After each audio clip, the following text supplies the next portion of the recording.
बिस्मिल्लाहिर्रहमानिर्रहीम अस्सलाम वालेकुम दोस्तों, तुसीं देखते पे हो लुडन पंजाब टीवी ते मैं तुहाडा मेज़बान मुहम्मद अहमद।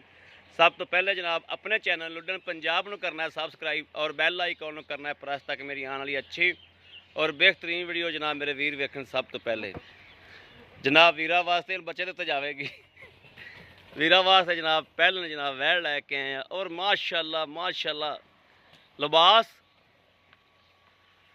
माशाल्लाह बड़ा खूबसूरत सोहना जानवर है माशाल्लाह, जिन्हों कहते ने फुट फुट बाहर माशाल्लाह फुट फुट बाहर निकली फिरदी। और जनाब वीरां दी तसल्ली करावांगे इंशाल्लाह। बंद दे बस एक बारी हुण ए जनाब मेरे वीरां तसल्ली करनी लैने देने नसीब की गल है। माशाल्लाह माशाल्लाह फुट फुट माशाल्लाह बाहर निकली फिरदी और वच्छी बड़ी सोहनी माशाल्लाह दित्ती सो। वच्छी भी आपदे रंगी वच्छी जनाब दित्ती सो माशाल्लाह। वेखना पूरा मुठ मुठ दा थान है और फुट फुट गल्लां नाल नहीं फुट फुट वाकिया ही बार है माशाल्लाह। ए मेरे वीरा वेखनी तसल्ली करनी आपदी लैने देने नसीब की गल है जनाब। पूरा मुठ मुठ दा थान है विरल बड़ी जनाब और हर शय दी जनाब तसल्ली कर लैनी। सूई है हुण थोड़ा बच्चे दा करके करदी पई है जेर पा ली है माशाल्लाह। है जनाब माशाल्लाह जेर पा ली सो थन थुन बड़ा सोहना माशाल्लाह और रंग भी सोहना वैड़ी दा है जनाब। और जिन्हों कहते ने बंदे कहते ने भी यार गाई मशका बन्नी फिरदी या पंडा बन्नी फिरदी, ए मेरे वीरां दे सामने धुन तो लैके जनाब सून माशाल्लाह लाई खलोती है और पट्टा तो भी जनाब 6-6 इंच फुट फुट बाहर कड्डी फिरदी माशाल्लाह। माशाल्लाह जरूर पढ़नी है लैने देने नसीब की गल है। लैनी मेरे उस वीर ने जिंदे नसीब च होनी है माशाल्लाह जरूर पढ़नी, क्योंकि माशाल्लाह पढ़न दे लैक दा जानवर है और वीरां दे हमेशा शौक पूरे कराई दे ने और सुथरा ते सोहना जानवर लैके आई दे हमेशा। ये मेरे वीरां नूं पता है इस चीज़ का कि अल्लाह के हुक्म नाल इंशाल्लाह अल्लाह ते सोहने हबीब दे सदके जानवर कदे भी वीडियो विच माड़ा नहीं लाया और कोशिश करी दी है बड़े मकूल मुल्लां दे विच होवे जानवर, क्योंकि मेरे भरावां नूं लैण लग्या भी आसानी होवे ते इंशाल्लाह अल्लाह के हुक्म नाल इहदा भी मुੱਲ इंशाल्लाह बड़ा मकूल करावांगे। थण वाना वेखण मेरे वीर जानवर की पूरी लोकेशन वेखण फिर जनाब बाद च वंड करन कि क्या भाई अहमद मुੱਲ जायज़ कराया है या नजायज़ कराया इंशाल्लाह पहले सूबे इंशाल्लाह अल्लाह के हुक्म नाल जिड्डा इहदे कोले लिबास है जिन्ना हवाना है जिवें माशाल्लाह मेले लाए ने वैड़ ने अल्लाह के हुक्म नाल इंशाल्लाह 18 तो 20 लीटर दुध जनाब इहदे जनाब मूँह ते पैंदा है। ए तसल्ली करनी मेरे वीरा भरावां ने। वछड़ी बड़ी प्यारी माशाल्लाह मगर भी वच्छी जनाब आ भी वैड़ वच्छी है और दित्ती भी जनाब वच्छी सो अल्लाह के हुक्म नाल इंशाल्लाह दुध भी बतेरा करेगी।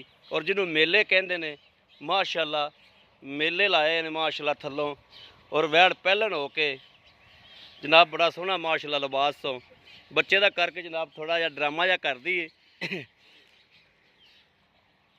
बाकी वैड़ च कोई शक नहीं माशाल्लाह। और वीर कहते ने भी रात के पट्ठे भी नहीं खाते इन्हें हुण माड़ा माड़ा मूँह मारदी पई है बाकी अगर इंशाल्लाह राजी होवे आ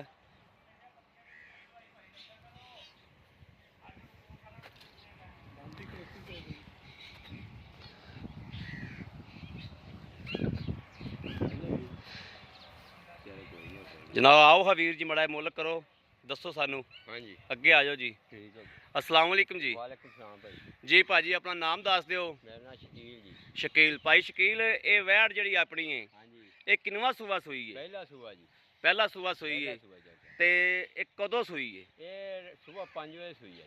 सुबह 5 बजे सूई उन्हें ने जेर पा ली है? जेर पा ली जो दबी हुई कोई थोड़ी बहुत चुआई की कोई नहीं की? नहीं जी अजे कोई नहीं की। थान थुन चेक नहीं किते हाल तक? नहीं कोई नहीं की। पास पूस की कि कोई नहीं धार शार कड्डी? दो मारियां मारी लैंदा जी अजे बच्चे दो मारियां थान सही ने ना? बिल्कुल क्लियर देने थान ओके ने? बिल्कुल ओके ने। ठीक हो गया। अच्छा तुहानू की लगता है पहलन होके दुध किन्ना को करेगी? जिन्ना माशाल्लाह थल्लों लिबास है ते सोहनी है इन्ना की लगता है किन्ना को मुੱਲ दुध करेगी? ये भाजी तुहानू भी पता मैनू भी पता कोई बंदा न्याणा नहीं हुंदा इंशाल्लाह अल्लाह दे हुक्म नाल 20-22 लीटर पक्की गारंटी है। 20-22 ना करे 18 तो करेगी ना इंशाल्लाह। 18-20 तो गां आराम ना देगी इंशाल्लाह अल्लाह के हुक्म नाल। ਤੇ ਅੱਛਾ ਬਾਈ ਸ਼ਕੀਲ ਇਹਨੇ ਮਗਰ ਕੀ ਵੱਛੀ ਏ? ਵੱਛੀ ਦਿੱਤੀ ਜੀ ਅਸੀਂ, ਵੱਛੀ ਟੀਕਾ ਦਿੱਤੀ। ਰਖਾਇਆ ਸੀ 3500 ਦਾ ਡਾਕਟਰ ਤੋਂ। ਕਿੰਨੇ ਦਾ ਰਖਾਇਆ ਸੀ? 3500 ਰੁਪਇਆ ਡਾਕਟਰ ਲਿਖਿਆ ਇਮਰਾਨ ਭੱਟੀ, ਅੱਛਾ ਉਹਨੇ ਇਹਦਾ ਟੀਕਾ ਰੱਖਿਆ ਜੀ। ਆਹ ਵੱਛੀ ਟੀਕੇ ਦੀ ਆ, ਨਾ ਸੀ ਵੱਛੇ ਦੀ। ਠੀਕ ਹੋ ਜਿਹੜਾ ਗਿਆ, ਮਰਜ਼ੀ ਡਾਕਟਰ ਇਹਨੂੰ ਵੇਖ ਲੈ। ਠੀਕ ਹੋ ਗਿਆ। ਹਾਂਜੀ ਵੱਛੀ ਉਹਨੂੰ ਕੋਈ ਸ਼ਰਤੀਆ ਵੱਛੀ ਦਾ ਵੀ ਰਖਾਇਆ ਸੀ? ਹਾਂ, ਉਹਨੇ ਕਿਹਾ ਜੀ 3500 ਲਊਂਗਾ, ਇਹ ਵੱਛੀ ਦੇਊਗੀ ਗਾਂ, ਤੁਹਾਡੀ ਵੈੜ ਚੰਗੀ। ਅਸੀਂ ਕਿਹਾ ਚੱਲ ਰੱਖ ਦੇ। ਠੀਕ ਹੈ। ਇੱਥੇ ਗੱਲਾਂ ਹੋਈਆਂ ਜੀ, ਉਸ ਬੰਦੇ ਨੇ ਟੀਕਾ ਰੱਖਤਾ ਜੀ। ਅੱਛਾ ਇਹਦਾ ਵੀਰ ਭਾਈ ਸ਼ਕੀਲ ਇਹਦਾ ਕਿਹੜੇ ਲੈ ਲੈਣੇ ਨਾ ਪੈਸੇ, ਅੱਛਾ ਜੀ, ਮੁਨਾਸਬ ਜਿਹਾ ਮੁੱਲ ਕਰਨਾ ਹੈ ਵੀ ਜਿਹੜਾ ਆਪਾਂ ਵੀਡੀਓ ਲਾਉਂਦੇ ਜਾਈਏ ਤਾਂ ਆਪਣੇ ਨਾਲ ਗਾਂ ਵਿਕ ਜਾਵੇ। ਇਹਦਾ ਮਨਾਸਬ ਮੁੱਲ ਇਹ ਹੈ ਜੀ, ਆਪਾਂ ਮੰਗਣ ਨੂੰ ਜਿੰਨਾ ਮਰਜ਼ੀ ਮੰਗੀਏ, ਇਹ ਆਪਾਂ 60 ਦੀ ਦੇਣੀ। 60 ਦੀ ਦੇਣੀ? ਹਾਂ ਜੀ, ਪੱਕਾ ਰੇਟ। ਕੱਲੇ 60 ਦੀ? ਨਹੀਂ ਜੀ, 2 ਲੱਖ ਤੇ 60,000 ਦੀ। ਹਾਂ ਗਾਂ ਇੰਜ ਦੇਣੀ। ਕਰਕੇ ਆਖੋ ਨਾ ਜੀ, ਕੱਲੇ 60 ਦੀ ਦੇਣੀ ਤੇ ਫਿਰ ਮੈਂ ਹੀ ਦੇ ਦੇਣਾ। ਨਹੀਂ ਨਹੀਂ ਜੀ, 2 ਲੱਖ ਤੇ 60,000 ਦੀ ਆਪਾਂ ਵੈੜ ਦੇਣੀ ਹੈ। 2 ਲੱਖ ਤੇ 60,000 ਦੀ। 60,000 ਦੀ ਇਹਦੇ ਚ ਆਪਾਂ- ਅਗਰ ਆਪਣਾ ਕੋਈ ਵੀਰ ਮੰਗਦਾ ਹੈ, ਕੋਈ ਪਿਆਰ ਮੁਹੱਬਤ ਹੋ ਜਾਏਗੀ। ਉਹ ਜੀ ਮੌਕੇ ਤੇ ਹੀ ਕਰਾਂਗੇ, ਜਿਹੜਾ ਕੋਈ ਥੋੜਾ ਬਹੁਤ ਆਪਾਂ ਇੰਨਾ ਉਹਦਾ ਰੱਖੇ ਜੋਰੀ ਕੋਈ ਨਹੀਂਗਾ। ਐਵੇਂ 3 ਲੱਖ ਮੰਗ ਲਈਏ, 4 ਮੰਗ ਲਈਏ, ਆਪਾਂ ਸਹੀ ਵਾਧਾ ਹੋ ਕਰ ਗਿਆ, ਲਈਏ। ਹਾਂ ਸਹੀ ਹੋ ਗਿਆ, ਠੀਕ ਹੋ ਗਿਆ। ਸਾਰਿਆਂ ਦੇ ਸਾਹਮਣੇ ਆ ਗਿਆ। ਬਾਕੀ ਆਪਾਂ ਜਿਹੜੇ ਵੀਰ ਨੇ ਲੈਣੀ ਉਹ ਚੁਆ ਕੇ ਤਸੱਲੀ ਕਰਾ ਕੇ ਦੇਣੀ। ਬਿਲਕੁਲ ਠੀਕ ਹੋ ਗਿਆ ਨਾ?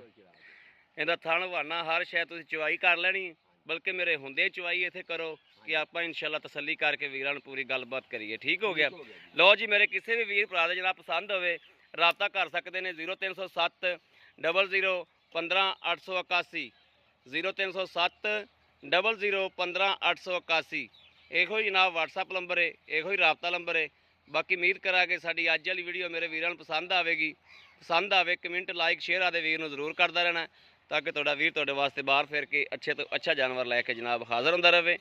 ਬਾਕੀ ਇਸ ਵੀਡੀਓ ਤੋਂ ਆਦੇ ਵੀਰ ਅਹਿਮਦ ਦੇਣੀ ਇਜਾਜ਼ਤ। ਅੱਲਾ ਨਿਗਹਿਬਾਨ, ਪਾਕਿਸਤਾਨ ਜ਼ਿੰਦਾਬਾਦ।